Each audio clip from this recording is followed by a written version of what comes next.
मानपाडा येथे शिवसेना ठाणे महिला आघाडी प्रमुख मीनाक्षी शिंदे यांच्या वतीने मोफत दाखले नोंदणी शिबिराचे आयोजन करण्यात आले। मुख्यमंत्री माझी लाडकी बहीण योजनेचा लाभ घेण्यासाठी काही कागदपत्रे आवश्यक आहेत। या योजनेचा लाभ घेण्यासाठी आवश्यक असणारी कागदपत्रे सहज उपलब्ध व्हावीत, शासकीय कार्यालयात या लाभार्थींना हेलपाटे मारावे लागू नये यासाठी हा उपक्रम राबवण्यात आला। शिवसेना ठाणे महिला आघाडी प्रमुख मीनाक्षी शिंदे आणि विभाग प्रमुख राजेंद्र शिंदे यांच्या मार्गदर्शनाखाली हा उपक्रम राबवण्यात आला। 2 दिवस हा उपक्रम परिसरात राबवला जाणार आहे। मानपाडा, मनोरमा नगर आणि आझाद नगर येथे हे शिबिर आयोजित करण्यात आले होते।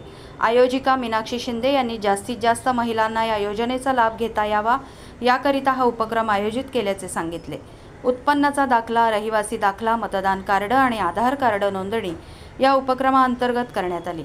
आज आणि उद्या हा उपक्रम येथे सुरू राहणार असून जास्तीत जास्त उपक्रमाचा लाभ घ्यावा असे आवाहन आयोजिका मीनाक्षी शिंदे यांनी केले। खऱ्या अर्थाने मला फार आनंद होतोय, कारण गेली 2 वर्ष सातत्याने मुख्यमंत्र्यांनी जो महाराष्ट्राचा कायापालट केलेला आहे आणि मुख्य करून महिलांना सक्षम करण्यासाठी अशा प्रकारच्या ज्या योजना आहेत, मला असं वाटतं लेक लाडकी योजना असेल, महिलांना ST मध्ये सवलत असेल, TMT बसेसमध्ये सवलत असेल आणि माझी लाडकी बहीण ही जी योजना त्यांनी केलेली आहे आणि त्यामार्फत महिलांना 1,500 रुपये त्यांच्या अकाउंटला येणार आहे।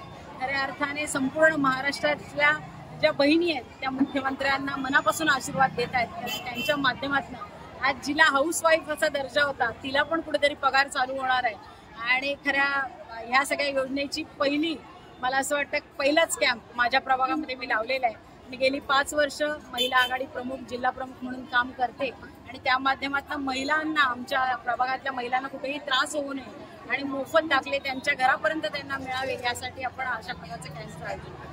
मला असं वाटतं की फक्त म्हणजे लाडकी बहीण या योजनेसाठी आम्ही या कॅम्प भरवलेला नसून ज्या बाकीच्या शासनाच्या योजना आहेत आणि संजय गांधी निराधार योजना देखील असेल, ह्या सगळ्या कागदपत्राची पूर्तता त्यांना करावीच लागते कुठल्या ना कुठल्या गोष्टीसाठी। त्यासाठी आम्ही आधार कार्ड जे आहे ते बनवण्याचं, लिंक करण्याचं, करेक्शन करण्याचं ते कॅम्प लावलेले आहे। इलेक्शन ID बनवायचं, नवीन नाव नोंदणी हे पण कॅम्प लावलेले आहे। उत्पन्नाचा दाखला आणि डोमिसाईल सर्टिफिकेट, रहिवासी दाखल्याचा कालावधी हा 1 वर्षाचा असतो आणि त्यामुळे आपण जर डोमिसाईल सर्टिफिकेट काढलं तर ते कायमस्वरूपी होतं आणि त्यामुळे आपण त्या कॅम्पची योजना इथे लावलेली आहे, जेणेकरून माझ्या नागरिकांना ठाण्याला कुठे खेटा मारता कामा नये आणि जवळच्या जवळ ह्या सगळ्या सुविधा मिळाव्या यासाठी हा कॅम्प